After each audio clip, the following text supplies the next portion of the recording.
Hello and welcome back to Right On to Money. Today we're talking with Steve Caruso, founder of Laurel Wealth Solutions and Senior Wealth Manager at Bellpoint Asset Management.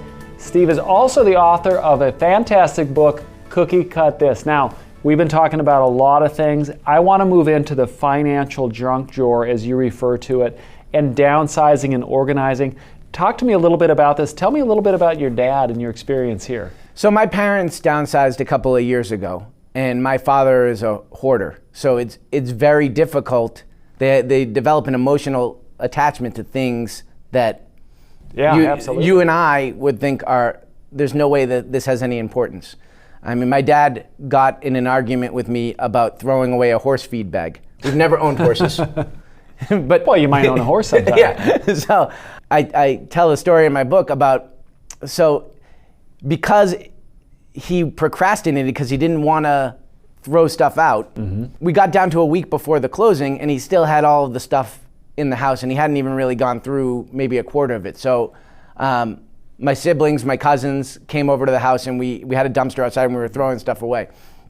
And we just had my dad sit in another room because we didn't want him to interfere with the process. So at the end of the day, I noticed its old beat up suitcase that I had thrown out and put in the dumpster 2 other times and it kept making its way back into the house. And I said, who keeps taking this out of the dumpster? And then my dad comes in and he says, don't throw that away. Those are my souvenir t-shirts. And he starts slamming it into the stairs, throwing like a 2-year-old tantrum. But it's the emotional attachment. So what we decided was we let him take some stuff that, we knew he was never gonna need, but he put it in the garage of his new house, and then 2 weeks after they moved, I went and cleaned the garage and threw away about 95% of the stuff. But in that environment with a hoarder, it's very hard to get them to part. Once they actually are removed from the situation, it becomes easier for them to part. So I think the lesson that we can take from the story and from the rest of the chapter is really we should start organizing. And right. We should have things, we should get our own situation in order. Right. You do a great job in the book of talking about what do we even need to keep. When we're organizing, what do we need to keep? Where do we keep it? And that's from years of experience dealing with people, and I've seen every different type of filing method. And I've seen people, I had a client that had literally an office stacked from the ceiling of annual reports from stocks. Maybe he owned about 85 different stocks. He saved every single annual report. I don't think he read every single annual report. Yeah. Maybe he thought he was going to read every annual report. I had another client who had a closet full of prospectuses. These are things that we don't really need to save, but people save them. The reason organization is so important is because when you pass away, which that's going to be the end of your retirement distribution plan. Absolutely. At some point. So it makes it very difficult for your heirs to know where you have your accounts, which accounts are still open, which are closed. The other thing is nowadays, if you are tech savvy, maybe you're getting your statements online. Yeah. And if you're getting your statements online, in the old days, if someone passed away, we would wait for their statements to come in and then we would have an idea of where their accounts are. Sure. Now, with statements coming online, you have no idea where the accounts are, and then you're going to always have this issue, your beneficiaries will, of did we find all of the money? Ambiguity is what leads to tension between beneficiaries as well. So, that's a great point. That is a great point. So being organized is not just benefiting you, it's benefiting the people who ultimately inherit your money. Because where there is strife between family members after someone passes, it's usually because something wasn't spelled out clearly. Or they think, mom and dad had this other thing and where is it now? You took it. Well, no, I didn't take it. Where. Sure. But if everyone knows where everything is, it's not an issue. Now, so in the book, you do a nice job of covering what you should keep, things you should have to hang on to.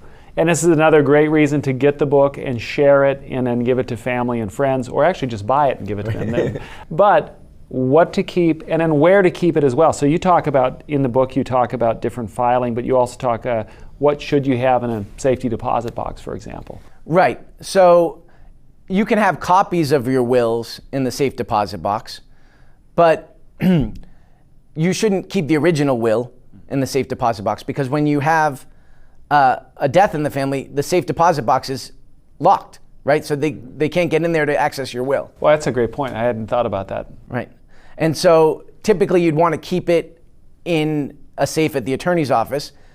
It's great if you've done a healthcare proxy, a living will, and some of the legal documents, but if no one knows where those documents are when crunch time happens, they don't do any good. They're of no use. It's Right. like they don't exist. So you have to have a folder, and I call it the When I Die folder, that has a listing of where your legal documents are, where you have accounts, the balance at year end, the 800 number of the company that the account is at, your attorney's number if you have an estate attorney and that they're kept in a vault at the estate attorney's office.